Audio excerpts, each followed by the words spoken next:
Hello, I'm Chris Fenton with Royal LePage Pacific Rim Realty, the Fenton Group, and I'm coming to you from my virtual office today to talk about a really important topic for home buyers, which is how to win a home when you're competing against other buyers in a multiple offer scenario.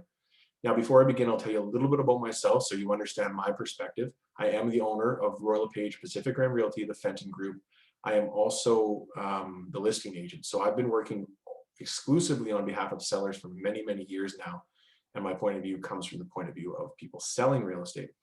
I have been a realtor. I became licensed in 2003, so I've been doing this a long time.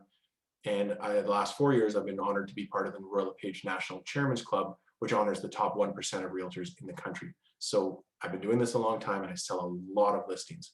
So I've been through this now in the last, since the beginning of this year for sure, almost all of my listings have been going into what we call bidding wars, right? So we're getting anywhere from 3 offers to a dozen offers on our listings at this point.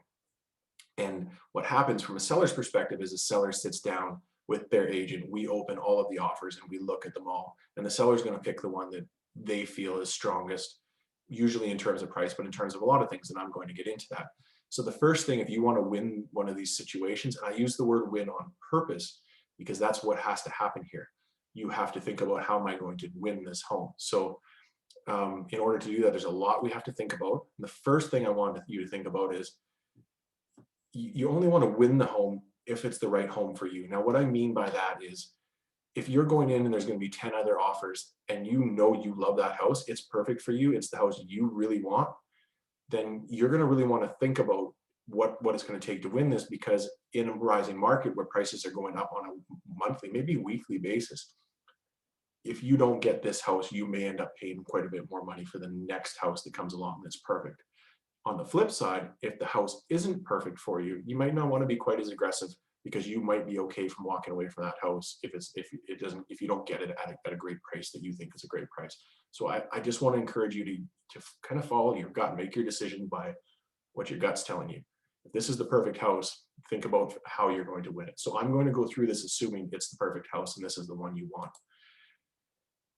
I talked about attitude. It's all about winning, right? It's all about how can I go and get this? So the first thing we want to think about is risk tolerance, because well, let me talk about conditions first. When we open those offers with sellers, we're looking at price, and we'll get into price a little bit.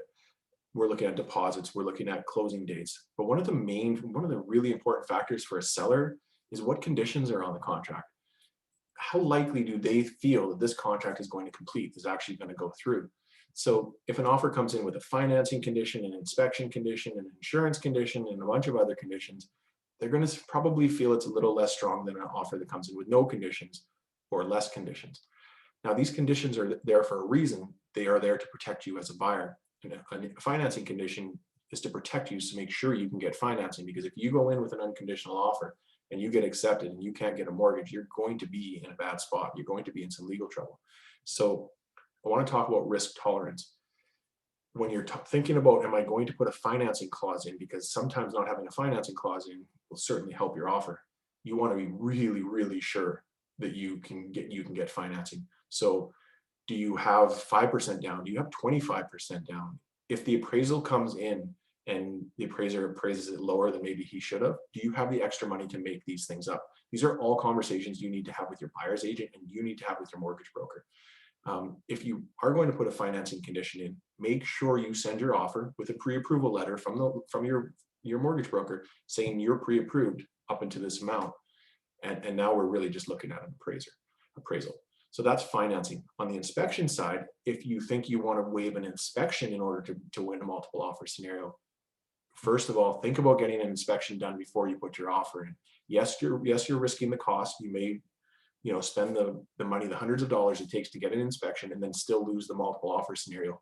But I would strongly think about getting that done up front. If you have that inspection done, and I, as a listing agent, know you've done it, and now you've written an offer that's unconditional or that doesn't have an inspection clause, I can tell you, I'm going to advise my clients that you're pretty serious about this. You're also going into this with your eyes wide open. You know what's wrong with the house. If you're going to not do the inspection up front and you're still going to waive the inspection, then you need to think about your risk tolerance there as well. Am I okay if I find something bad, if I find a $10,000 issue after I take possession? is that worth it to me because that house may have gone up 20,000 by the time I find the next perfect house if I don't get this one? So it's risk tolerance. Am I willing to take that risk? Do I have the money to absorb um, those kinds of problems? But your best bet is to get that inspection done up front. Then there's insurance clauses. That's pretty straightforward, right? Go get your insurance quote up front. You go talk to your insurance company, get a good feeling that you're going to have your insurance. Again, these are all things you need to talk to your agent about, because I'm not your agent. I'm the listing agent, but I'm trying to give you some real strong tips on how to make your offer stronger. Now, we've talked about risk tolerance. We've talked about conditions. Another thing I want to talk about is deposit. You are going to want to make your deposit a big deposit. Now, if you again, you have to get legal advice, you have to get advice from your agent, but a seller is going to look at the offers that come in, and if one of those deposits is very, very strong and it's coming in within 24 hours of acceptance, that's going to mean something to the seller. So in a multiple offer scenario, I always think you should put down as much as you can as a deposit. Talk to your agent about what a deposit is, how it works, how do you get it back if you collapse on a condition, and all of that stuff. But think about deposit. It is an important term. The next thing is, looking at my notes here, the next thing is dates. So completion dates, right? First of all, so let's talk about subject removal dates first. Subject removal, again, are your conditions. You're going to be given X amount of time to have your conditions waived. If you're coming in with conditions, get those dates as short as you possibly can. A seller's going to like an offer with one condition that's going to be off in 7 days, a lot more than an offer with 7 conditions off in 21 days, right? So think about those conditions and those dates. But the other dates are the completion dates. Make sure you have a conversation with your agent about what is it the seller needs. Get your agent to go out. I'm sure your agent will do this. Get out your seller agent to go out and talk to the listing agent to find out what it is that the seller needs. Does the seller need a lot of extra time? Are they looking to close really quickly? And see if you can tailor your offer to the seller's needs. Winning in a multiple offer scenario is all about putting yourself in the mindset of the person who's selling the house, and how can you best satisfy their wants and needs within the parameters of obviously what you can and can't do. Lastly, I would really recommend writing a letter to the seller that explains who you are, why you're a good candidate. Talk about your family, talk about whatever it is why you're buying that house. Relate it to the seller, but also let them know what you do for a living, why you're a strong candidate for financing, all of those things. Better yet than a letter is a video. If you can get in front of a cell phone and shoot a short video talking to the seller and letting them know just who you are, not talking about your offer, just who you are as a person and why you love their home. I guarantee you that's going to have an impact on people. It's important. It adds, because these real estate transactions are deliberately, we're keeping the buyer and seller apart so that these can be business-like transactions. This is your one opportunity to add humanity back into it, which I think is really important. So I hope this was helpful. Again, my name is Chris.